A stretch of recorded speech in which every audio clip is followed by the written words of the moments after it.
Start. All right, ready to get started? Yep. Okay, good afternoon, everyone, and thank you for joining us today. This is Megan Morse, and I wanted to welcome you to Softvision Suite's monthly webinar. This month, we are focused on suggested purchase order, and mainly focused on hitting on the basics here, not every detail of the solution, just in the sake of time. So to get started here, this is an introduction to our customer success team, who many of you are familiar with. We are the ones that run your monthly webinar and are also assigned to each of you to help ensure your overarching success with our inventory products. Feel free to reach out to us directly if you ever have any questions or need additional assistance. Just a reminder, we will have everyone on mute to reduce the background noise. So please feel free to interact with us and ask questions using the Q&A icon located at the bottom of the screen. We'll try to address these questions throughout the session, as well as save some time at the end to wrap up with them. A recording of this session will be made available on our YouTube channel as well as our support site. So you have reference to that if you want to look at it later or share it with some colleagues. All right. Thanks, Megan. Hi, everyone. This is Linda Szymanski. So the benefits that suggested order, purchase order brings to our clients is a number of productivity gains. The first is that we provide a daily recommended requisition based on your current inventory and demand needs. And primarily what we're doing is reducing the amount of time that users spend in creating and going through the manual steps of creating actions and requisitions. This enables them to spend more time on focusing on the business and forecast accuracy. Suggested purchase order also offers multiple replenishment or SPO methods, so we can accommodate different types of business needs and product volatility. We offer multiple purchasing options, from splitting purchase orders to case pack alignment. There's a lot of flexibility there when creating requisitions. We can manage and help with supply chain costs through containerization, rule-based ordering, to be able to accommodate different terms and discounts. We also have future cost management, so if you can interface to us, to the Softvision suite, any future costs when vendors are changing costs, we can program that into the system. So based off of the expected receipt date of that requisition, it will pick up the cost that the vendor is offering at that time.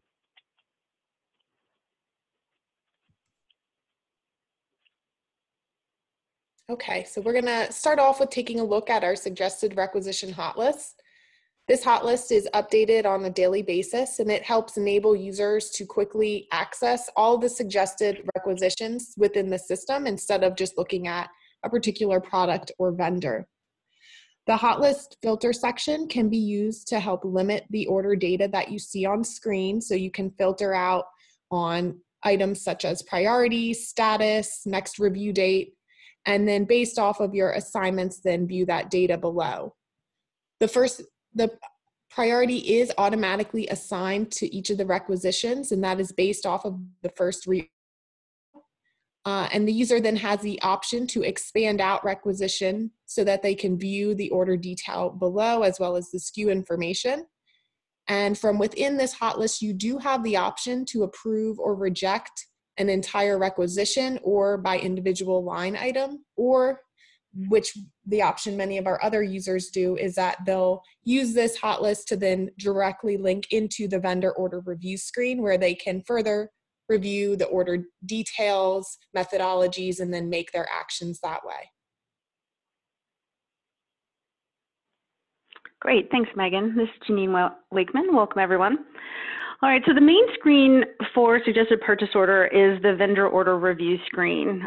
This is accessed from the suggested requisition hot list. You can get to it from all of your hot lists, typically by a right-click menu option, or you can access it directly from the master scheduling module menu. The this particular screen's got a lot going on with it. And as Megan said, in the essence of time, we are not going to go through each and every tab that you see in the upper right-hand side of the screen. Linda and I are going to walk you through in detail the two most commonly used suggested purchase order methods that our clients are using. But just to give you an overlook of the screen, so it's broken into two halves. So that purple arrow that I'm showing on the screen, what you'll want to do in order to fully expose all of the elements that are on the top panel of the screen, you'll need to drag that bar down so that it exposes all of the elements. So the top half of the screen is going to have all of your filtering capability, as well as all of the actions and analysis that you can look at as far as for settings and et cetera. The bottom half of the screen is going to give you all of your product and SKU data, as well as the full planning horizon. So because we've got a lot going on this particular screen and we have the multiple ribbons on the screen, I would recommend that the actions on the different tabs that you're going to be using most common, you'll want to make sure you add those icons to the quick access toolbar. All right, so the top half of the screen, we have all of the filtering capability on the left-hand side. So I've pulled the grid down, so I'm exposing everything. So the purpose of this screen is you're looking at a vendor at its entirety. So you have the option to bring it into a particular location, and if you happen to have more than one scheduler that shares a vendor, you can filter down by that specific scheduler so that they're retrieving their information. So these different filter settings that you have are user specific and they are saved. So the next time that you come into this screen, it's going to retain these filters that you've set. So note to self, if data is not retrieving as you anticipate, make sure you relook at these different filters to make sure they're set to where you need them to be. So the first one is next review date, which most are all familiar with. We have that available throughout the application. So we give you the option to either include them or exclude them or bring back everything. We have expedite status. So if you have chosen particular vendors or purchase orders available to be expedited, we then give you the ability to just look at expedites, exclude them or bring them all back. Then we have split types. So if you happen to be a supplier or you have a supplier that has specific brands that you buy for, we give you the option to have these requisitions split by brand so you can keep the brands contained to their own requisition. We also give you the ability to set the number of lines that you want per requisition. And then the most common filter is typically SKU status. So this is normally a culprit of data not coming back in the product grid is because I might not have the correct status code filter selected or deselected. You also have the option, if you do use brand, you can filter out so that you're focusing on just one or a handful. Then the very last filter is multiple order dates per requisition. What this does, if you click yes, it simply will take the list of requisitions that have been recommended today, combine it all onto one requisition, hence having multiple dates on a requisition. All right. Okay, so the first tab, as I mentioned, is the suggested requisitions. These are refreshed for you on a daily basis. You most commonly will be on the edit tab for any kind of execution of these requisitions. You can select one, many, or all at once and simply hit the create requisition and all of the requisitions are issued. You can, if you choose to, combine these. So for example, the order by date, I have a slew that are in September. I can make the option to say, you know what, everything that's in September, I just want to combine into one requisition. So all I need to do is simply drag and drop all of those into that first week of 9/5, and it will combine all of these products onto one requisition. If you need to see the detail on the requisitions, you can simply click the plus sign in front of it. It will open up the products and the quantities, et cetera, that are being recommended. The one thing I do want to call out, obviously, we're trying to save you steps based on your on-hand, your demand, and the SPO methods that you've set, so that we're giving our best recommendation for you to place these orders. Ultimately, it's always up to the user to go in, and they can make decisions to either accept them or not, or adjust them where needed. Then the bottom panel, as I said, has a lot going on as well. We have probably 20 plus columns that are data elements. And then when you scroll far out to the right, you'll have the entire planning horizon. So the values that are in the planning horizon will match those quantities in the suggested requisitions listed at the top. Down on the bottom grid, you do have the option to customize your screen like you do in any of the other screens. So you can move positions of columns, or you can reduce the number of columns if there are data elements that you're not using. One of the things to remember is that the SPO method is always stored down at the SKU level. So if you need to see what value method you have applied, you're going to want to hit that expand SKU so that it explodes that down on the bottom screen. You have the option, oops, sorry, I was just real quick. I was just going to say, you do have the option here to manually adjust any of the SPO methods in this product grid individually, or you can use it in the tabs up at the top of the screen, and we'll get into more detail with that next. Our most common SPO method that our clients are using is coverage, and we're going to focus a little bit here on single coverage first. So our single coverage will offer up one purchase order per lead time for a given vendor. So to set single coverage, you have the option that you can set it first at the company level, and you can inherit that down to a vendor or to certain status codes within your hierarchy, or you can set the coverage, single coverage by vendor, allowing you the flexibility to change your settings, and then you can adjust that under the vendor to different statuses or lead time options, whether they be short lead time or longer lead time, since you most likely have different settings for import type product. So coverage is used best with longer lead time items, meaning 4 weeks or potentially imports where you're looking at up to 26 plus weeks. And it will accommodate varying demand across your product codes, so slow moving and fast moving product codes. So when you set coverage, you'll determine first what products do you want to include. Do you want to include everything, or you only want to look at those products that have net need within a specific number of weeks from your lead time? You would assign a start week as to when do you want the coverage to start. Typically, most people will begin at lead time, but you can specify a given week. And then you determine how far out do you want that coverage to go. Do you want to go a specific number of weeks, say 4 or 8, because you have a domestic vendor that allows you multiple purchase orders, or do you need to, like an import item, plan the entire planning horizon and bring the whole season in? You have flexibility to determine what % of requirements of your demand do you want.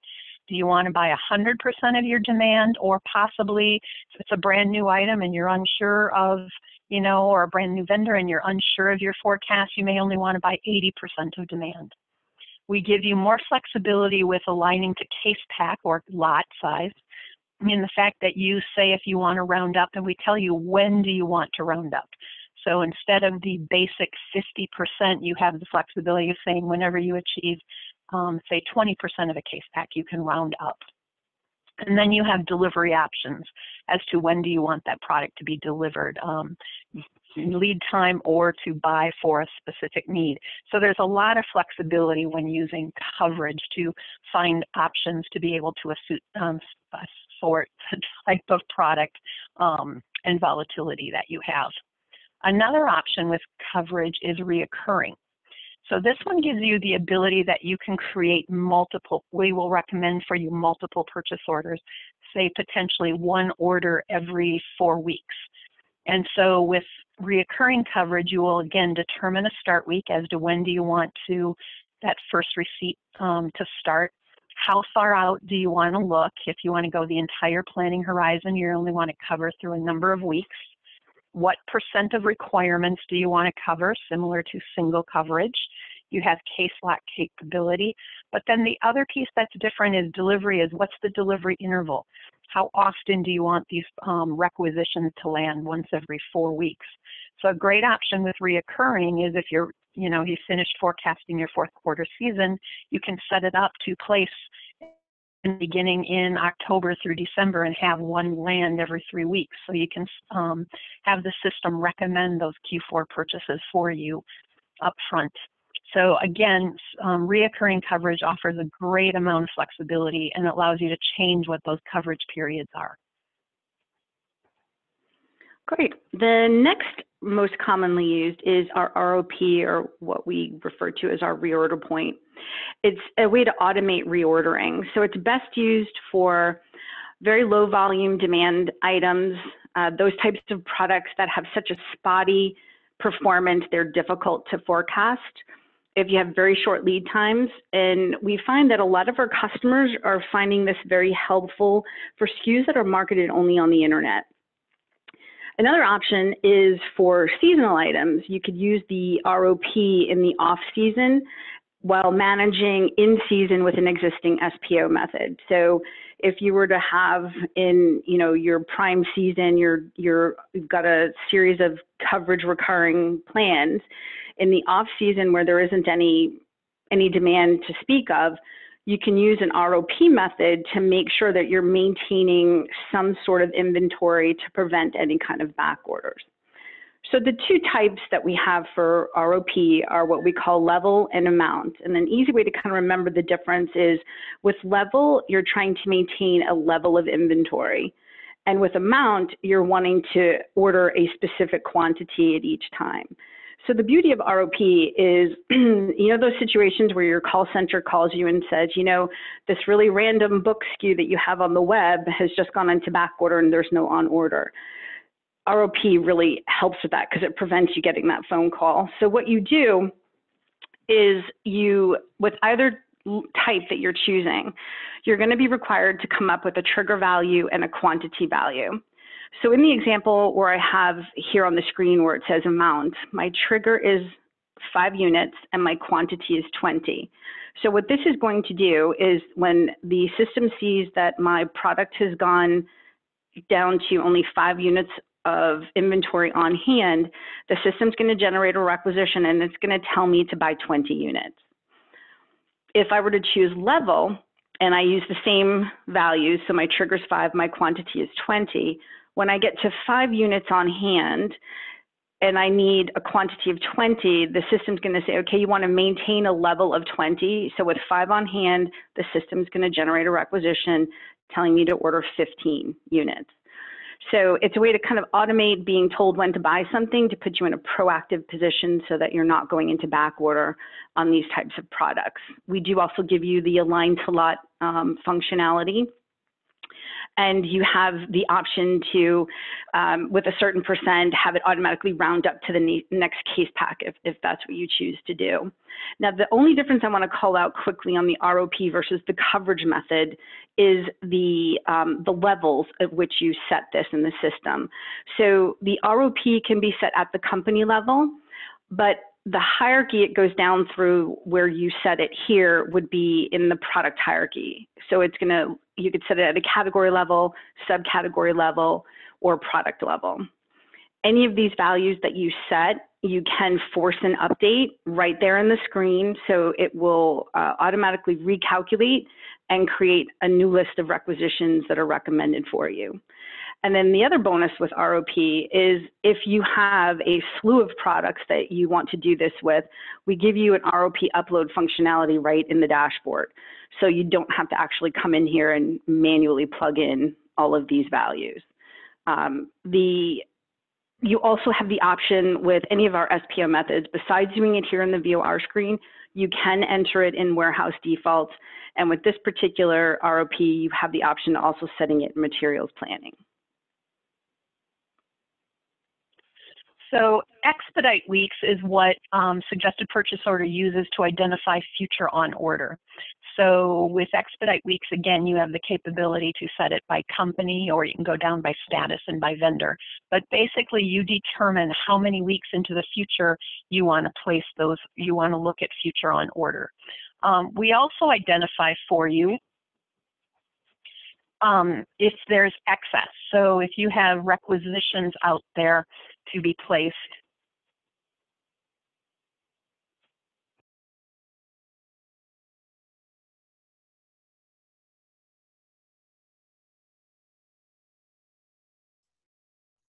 and we may have lost Linda. Let me continue until she gets back. With future on order, it's going to look at your future POs and then not suggest a requisition for those, basically, because we don't want to overbuy. So this is something where I'll go through in a live presentation also. You'll see some examples of that. But we also show you future on order. So in other words, is an on order that's not within the SPO weeks. Linda, you back? Yes, I'm back. Sorry. Okay, that's okay. Keep going. Of course, someone tries to call while I'm giving the presentation. So the other option is, you see that we offer to you that Expedite List. So where Stuart mentioned you have future on order and we flag it, you can go to the tab called Expedite List, and we give you a listing what those future on orders are, so you can determine very quickly, do you want to adjust your orders or do you want to ignore these until some point in time in the future? So.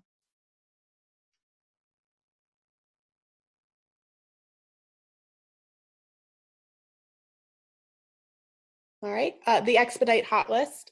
Also, in terms of on order, the Expedite hot list is going to help you to optimize your on order receipts and help to avoid lost sales. It's going to recommend a listing of orders that should be expedited so you can bring them in earlier versus buying more.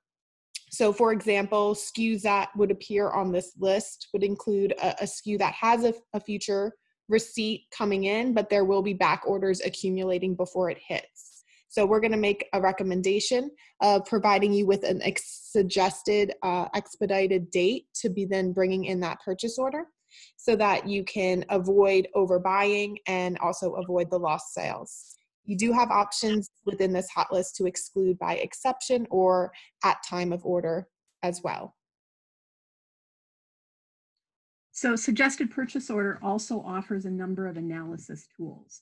The most frequent and commonly used is the history and forecast graph.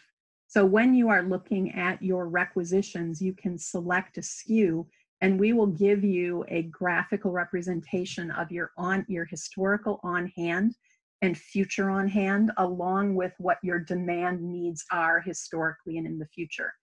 So usually we recommend to take a look at 52 weeks of history and 26 weeks going forward. That way you can look at what that's the period that you're buying for in the future. What did that look like last year? So in this case, we're showing a representation, and what we identify here is we have a definite MOQ situation where we have to buy a large quantity when placing with this vendor, and you can see what happens as a result, that there's always some ownership left over. So a great visual representation for you to be able to work with buyers. Another analysis tool that we have is the average demand. So as Janine mentioned on the vendor order review screen, you have the option to say how many weeks of demand do you want to look at, and we use those weeks to calculate what is the average demand by SKU that you've seen. And so we're calculating it for you here, and you can look at that then in relation to the quantities that are being recommended to purchase. But you also have the option, you can see right next to it, we're showing weeks of history. So from the first time that we started seeing demand, you can see that maybe if you're looking at 52 weeks of history, but you only have 23 weeks of history, you know that that average demand is going to be understated. So we recommend you use those two columns together. The other two fields that we have highlighted there are forecast volatility and forecast error. So volatility is we're going to look at your current 1 to 6 weeks of demand, and we're going to compare it to the weeks 2 through 7 historical, so same time last year, to see what was the volatility of those forecasts. Were they in line, or did we have some significant variance? And you can see that we can highlight out for you by color code what product codes you should look at. So again, just an identifier to help you manage by exception when working with your suggested purchase orders, so you don't have to look at every SKU. The other is forecast error.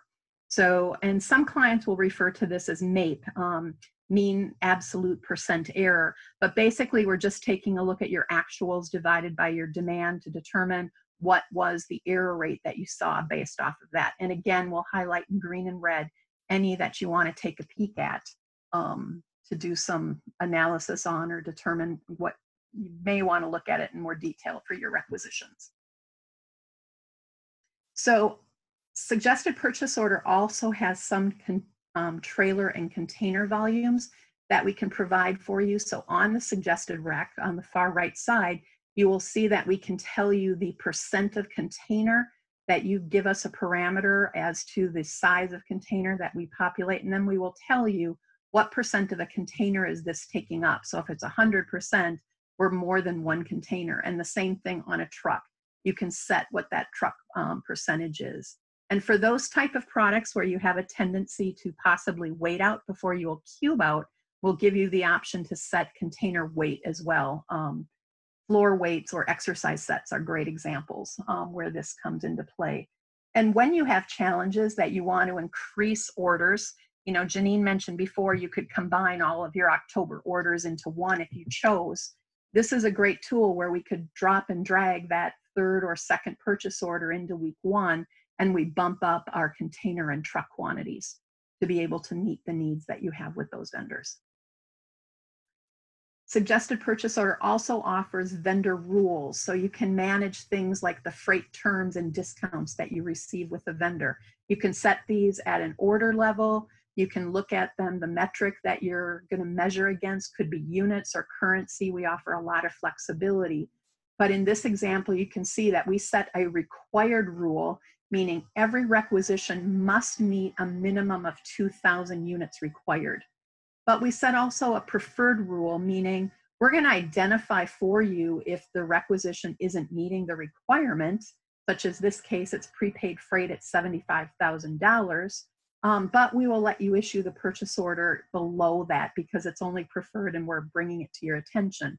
But in many instances, sometimes you can add just a couple of units and you save that cost of freight. So, and now Stuart's going to go into our live demo. Thanks, Linda. This is Stuart Greengard, and I'm going to go in to review some of suggested purchase order. We'll go through some samples. We won't be able to cover everything, but if you have suggested purchase order, here you see in master scheduling, you have new menu items, the SPO hot list that we covered, the expedite hot list that'll show you orders that you should expedite if possible, and vendor order review. This is the main screen that we use for SPO. Now you also have a choice to just go from any of your hot lists. So for people that don't have SPO, usually you're working your hot list. Here I filtered for a particular vendor, and I could see for this vendor, I have net need shortage. So I have to go in here and order these. So normally I would go double click, go to materials planning, do my what if, and build an action or a requisition. But I would build actions for all of these products and SKUs that I need and then combine it. What SPO does is it'll go in there and automatically combine these based on what you set up. So I'm going to right click and go to vendor order review.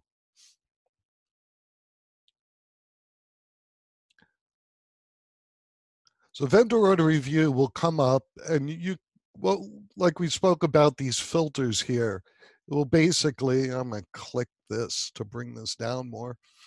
It'll fill in the supplier and the scheduler. You have these options for next review date and expedite. You have split options. If you have a minimum amount of lines you could put on a PO, you could put it here, and then it'll split the requisitions, or you could split by brand. here's the different SKU statuses. You know, once you have this set by user, it's not by vendor, but by user, it'll automatically remember what statuses that you're bringing in. In this case, I'm bringing in all statuses, but if you didn't select these discontinued statuses, you would not see them in the bottom section.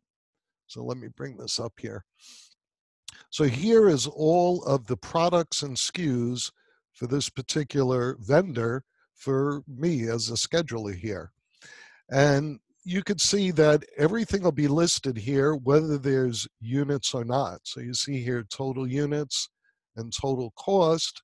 It still lists everything that's here. So here we have the SPO method, and this could be set here in this screen. You could set it at a supplier level. You could set it at a product or SKU. We mentioned some of these other methods. The order method looks at parameters and determines based on holding cost against PO costs what to generate. Coverage, like we said, that's what we're going to focus on here. Coverage will cover a certain amount of weeks. EOQ is similar to auto. It'll look at holding costs and PO costs, but could be set at a product or a vendor level. Manual just goes in there and does manual. You'd have to do it manually here. And then ROP is reorder point. So you could have different methods depending on the different products. But here we have this set to coverage. So let's take a look at configure coverage for this particular vendor. You could set, or you should set something at the top level. This would be the company level.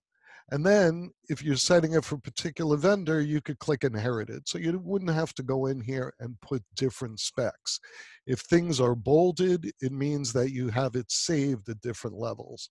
Like we said, you could set it at a status level, or you could set it different for lead time. This 12 is actually a parameter. So again, you could set different coverage, the same at a vendor level. You could do it by statuses, or you could do it by the different categories. But I went in here, I took off inherited, I want to set different coverage for this vendor. So I said include, do single coverage, start week should be lead time. I'm going to cover 8 weeks, 100% of my requirements, apply the case slot or case pack automatically, round up if the difference is greater than 30%. And then delivery is lead time. If you change this to need date, you'll have a lot more different requisitions because it's going to come in and say, basically, we're going to change when the delivery is. But here you see on this top, we have 16 lines in one requisition. It combines all of the needs on the bottom section. I'll explain what that red thing is in a minute. But let's take a look at one particular SKU here. So here you see it's set for coverage, and here's my total units. If I double click here, I did not save anything. I could go into materials planning. Okay, so in materials planning, you could see here, this will show you the SPO units, and it'll fill in the what if, this 13,390. Let's say I didn't have SPO. I would normally take that out. I would go 4, 5, 6, 7, 8. I would go 8 weeks, buy for all need 100%. And it gave me that 13,390. So you could see what SPO is doing is based on however I set this coverage, it's going to go in and automatically do that. So I don't have to manually do those what ifs. And here I'm covered for those 8 weeks. Now you could see if we take a look at this, we do have different columns that are here. You would want to go in and customize. There's user fields that are here. There's other information that's here. Some of these I filtered out because it's just not set up in our sample dashboard. But you could see, like we mentioned, the historic weeks, you know, because this is an older data. Basically, we have to go back that far. But here you would see your average demand, sold last week, and other information, including your on hand and on order. If we expand this, you could go in and see the different requisitions that are here.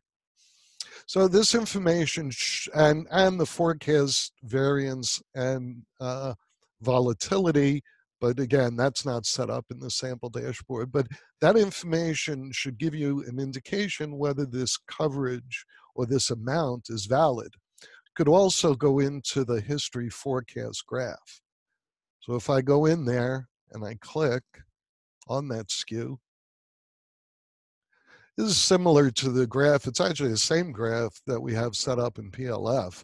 You could see your history, and then you could see your future forecast and your on hand. So looking at this, I would say, well, I have this forecast going through. I definitely need to order this. Okay, so this gives you the indication that you need to really go in and order this product. One other thing you see here is MOQ units. Now we spoke about Expedite. Expedite ensures that if you have purchase orders coming up, the system's not going to recommend a requisition, because you really don't want it to recommend a requisition if something's coming in the next week or two. So here I set this, and you could do this at a company level or a vendor level. Here I set it for 6 weeks. So I'm saying look out the next 6 weeks and include those in my calculation of the suggested requisition.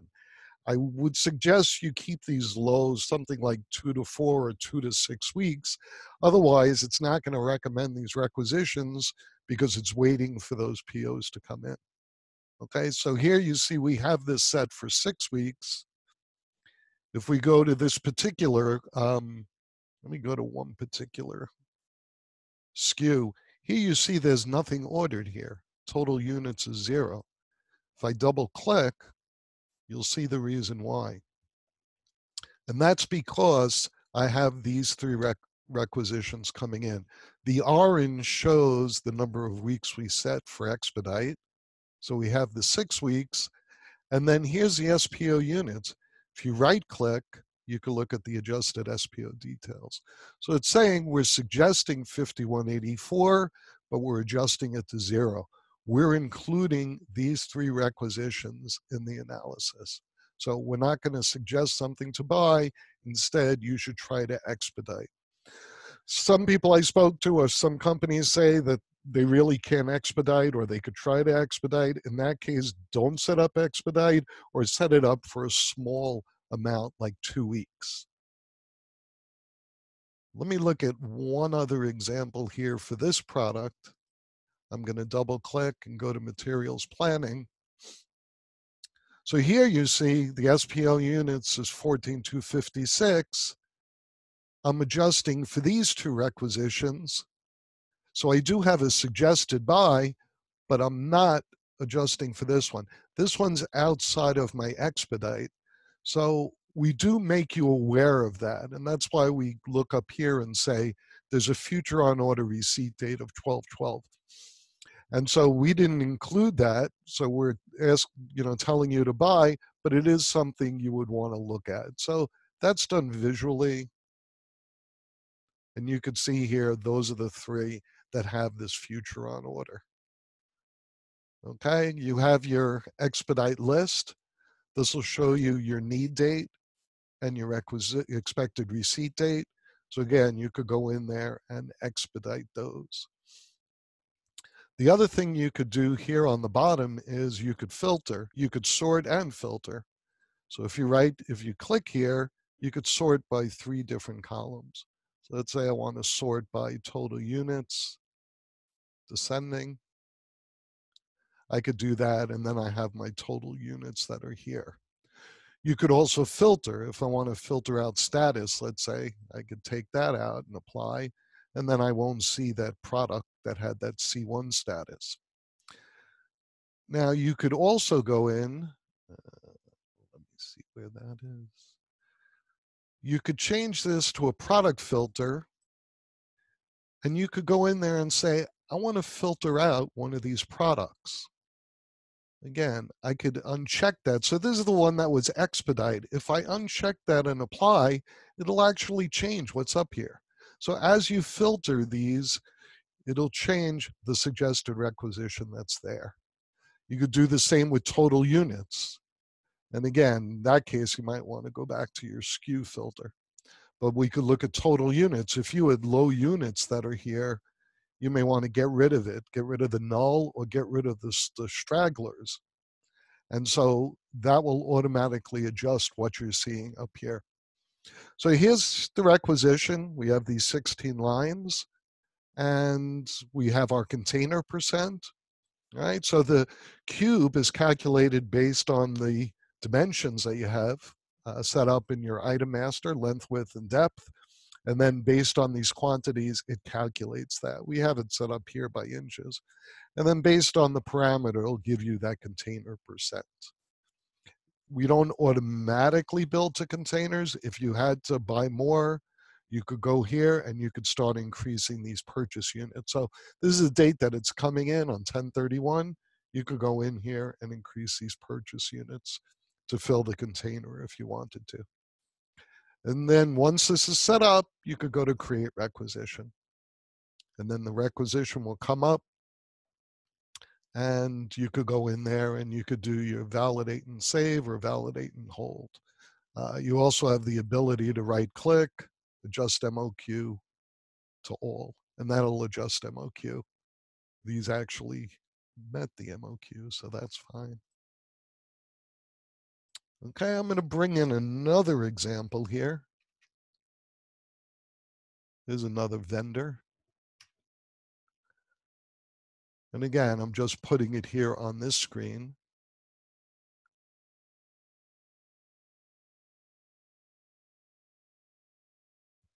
So this one's a little different. This one I have set up for recurring requisition.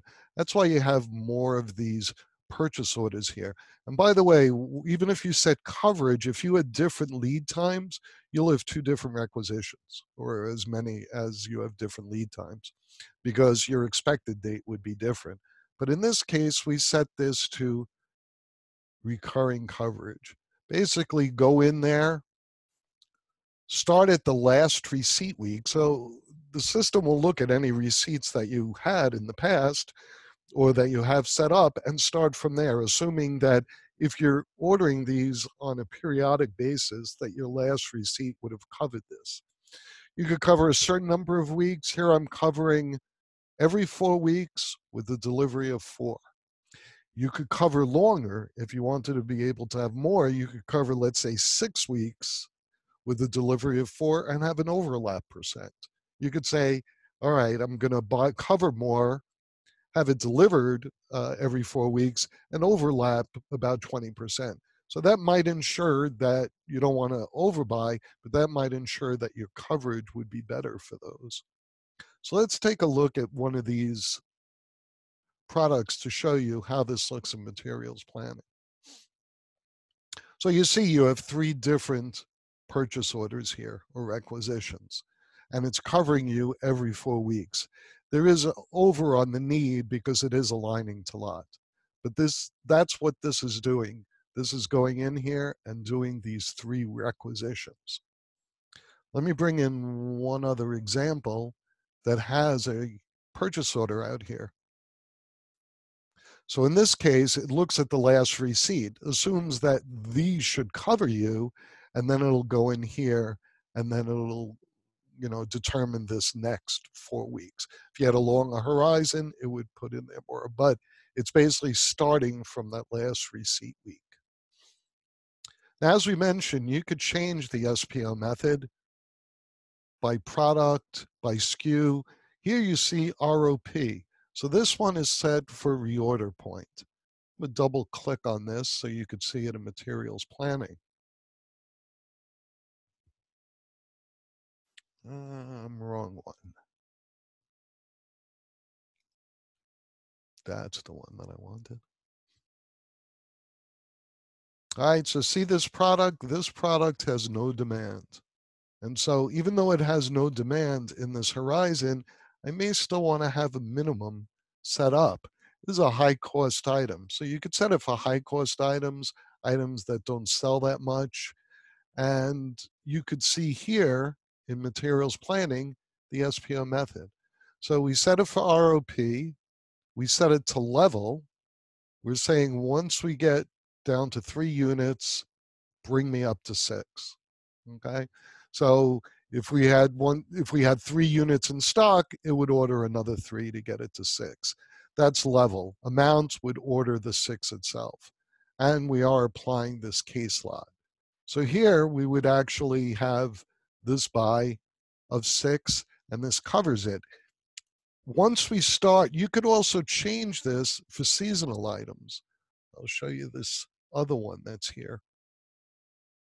This was also set for Reorder Point, but this has demand coming through. So you could see here, we do this configuring coverage with demand. Once this demand ends, the system will go in and say, well, if you have no demand, I'm not going to use coverage, I'm going to use Reorder Point. And we'll go in there and use whatever you set here for Reorder Point. So that's really good to use for these seasonal products. And that's the difference between SPO method and method applied. Your method could be coverage, but if you have no demand, your method applied would be ROP. You could take a look up here with the different requisitions we have. One of these failed. If you open it up, you could see there's a required vendor minimum of $1,000. Okay, and we set that up here in vendor maintenance. So here you see the rules and discounts. It's beginning, it began on the 29th. You could put an end date or no end date. Here's an order level that we have set up. You could also set it for product and SKU, but this is saying metric, and you could set different metrics. This is saying $1,000 currency. The type could either be not checked, preferred, meaning that you'll get a warning, or required. Okay, so I went in there. I'm going to save this. You could also set a new one that's here. You could go in and do this at a product or SKU. And then once you reach this metric minimum, you could have a discount percent. So it'll automatically go in here and do a discount percent for you. And you could set it up that way. But if this does fail, if I go in here to create requisitions, I'm going to get a message. Requisition number 6 failed a required rule. Make the necessary adjustments or deselect the requisition. So since that is required, either we don't order that, or like we said, I could left click and combine that. So at any time, you could go in here and left click and combine these different requisitions. All right, let me go back to the menu, just quickly go through the SPO hot list.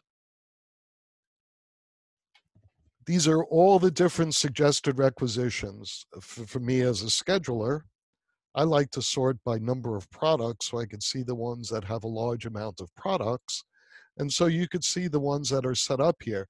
If you click on it, you would go to vendor order review. You could expand it and take a look at the SKUs. These are the ones that we just reviewed in vendor order review.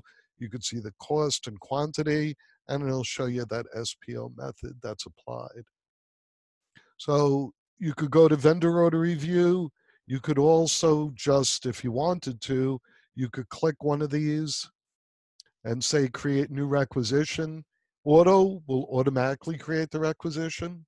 Manual will bring up the requisition. So you could go in there and do a validate and hold or a validate and save.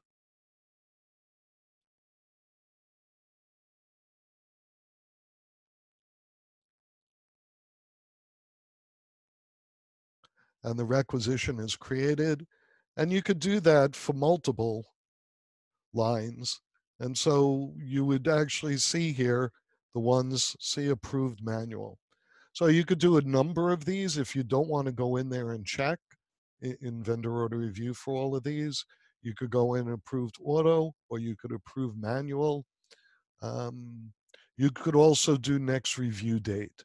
So you could say set next review a particular day or until date. And if you did until date, it's asking me to select one.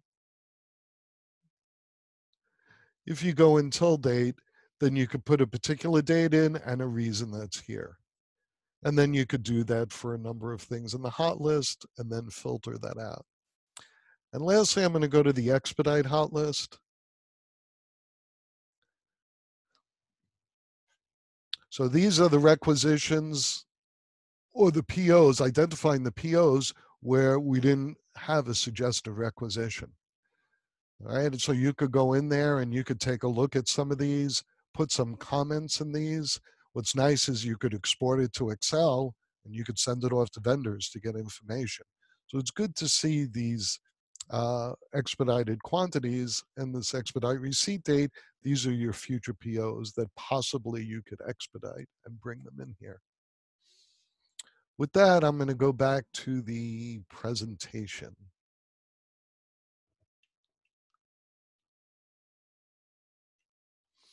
All right, we mentioned the different methods that we had. So we put here a table of the SPO methods and uses. So when you're looking at the video of this, you could pause here and take a look and see we have a description and options, the uses and comments. So again, we didn't go through all of these. We went through single and recurring. This will give you recommendations which to use. Economic order quantity. This will describe what this does, what this method does, and the same with auto. Okay, so there's these 4 methods plus reorder point. We spoke about reorder point, the different levels and amounts, and the comments and when to use these. A manual would be basically, you know, if you're in materials planning, you can set up coverage manually for one SKU. Within vendor order review, you could set it up manually for multiple SKUs and products.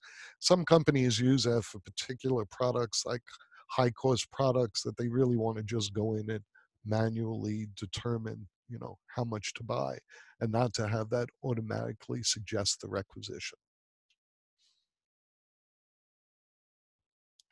Okay, thanks, Stuart. All right, so to wrap up here, just a reminder that registration is open for our 2020 user conference, which is running February 2nd through the 5th in Orlando, Florida. So as many of you know, the conference is a great opportunity not only to network with our team, but also with your industry peers.